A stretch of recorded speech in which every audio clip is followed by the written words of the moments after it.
Today we're talking about storytelling.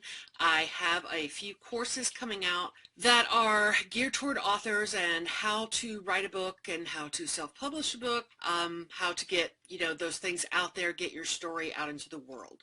So one of the most important and major questions I get as a writer, especially at dinner parties, is where do you get your ideas from? And the answer is everywhere. Finding an idea that will actually last 300 to 400 pages and can make up for a book, that is the more difficult thing to do. But our ideas come from everywhere. We could see something when we're driving into work. The History Channel and any kind of supernatural programming, even plots on a movie, anything can be all tied together, and eventually that marinates and you can formulate a story out of that. For example, my husband loves all those History Channels, random spots in the world, odd factoids kind of thing that you can find out about. One time I was watching one of the episodes with him, and I don't even remember which one it was, but they talked about how there is one place on the globe that there is a higher percentage of twins born in that place than anywhere else on Earth. And that was a fascinating factoid to me, because you could take a paranormal writer, a sci-fi writer, a women's fiction writer. You could get all kinds of different genre writers in a room together and give them that one little fact, and they would write completely different books. It would not, a historical author might come up with something that, aliens landed before time and therefore this is why there's all those twins there. A paranormal might think that there's something in the water and therefore more people give birth there than anywhere else in the world. But those type of ideas wind up being nuggets for what the book winds up being about. For those of you who have read my No Grits, No Glory book, the original nugget for that book came from my husband's, long story, but a relative of my husband owns a rental house in the suburbs of Atlanta, and at one time or another, every person in the generation scheme had rented that house.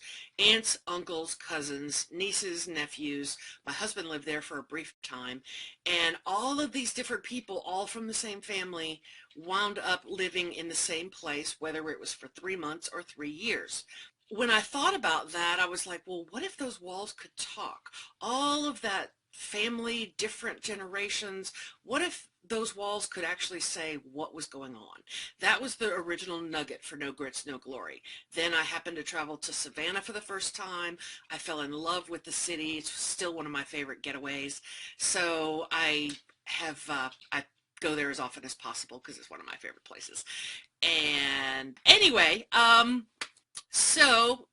but anyway, that's where the nugget came from for No Grits, and then eventually we tied in with the ghosts, and I started the Southern Ghost series, and so little bits get added on at a time, and you wind up marinating those ideas, and that's what eventually gets to where you can write a 300 to 400 page book.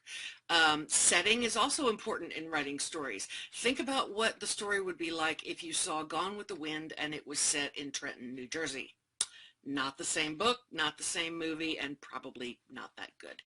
But the fact that it was in the South and the plantations and all these different things, that is what made that book what it was, along with Margaret Mitchell's and writing and everything else. But, setting is key. That would have been a completely different story had Gone with the Wind been set in Trenton, New Jersey. I love the fact that the book No Grits, No Glory was set in Savannah.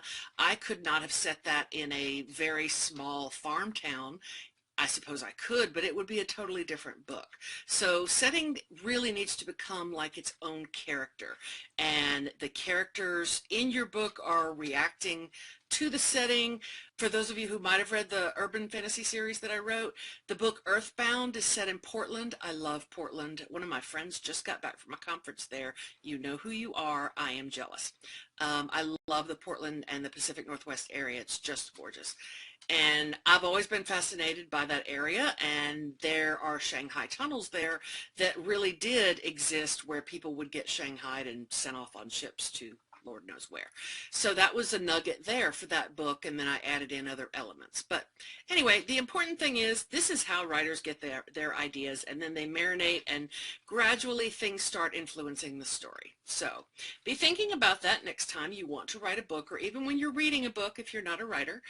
Think about, okay, how did the author get this idea? And I wonder the what if question that they asked that eventually spawned its way into spending all those hours at a typewriter or a computer writing that book. So anyway, that is it from me and my Facebook Live. Thank you. Oh, hi, Sherry. Hi, Rhonda. Hi, everybody that's joining us. Thank y'all for joining me. I am not really used to this Facebook Live thing, but y'all have a great Saturday. And I will probably be doing another Facebook Live, FYI, on storytelling about setting on Tuesday night, because I am going back and meeting a friend of mine at a wonderful place in Atlanta where the Hunger Games and The Walking Dead have been filmed. It's a place called the Goat Farm, and it's fascinating. Lots of good backgrounds and scenery, and so I'm hoping to take my phone and use a little bit of Facebook Live at that point with that background. So enjoy, and until then, and if you want to go to my website, it's www.elainecallaway.com or www.howtoselfpublishyournovel.com, and that blog has some writing tips. So come and join, and thanks muchly. Thank you again for all the lovely comments. I can see them in the feed. So anyway, thanks. Have a great Saturday, and go forth and read a great story or write a great story. Thanks. Until next time. Bye.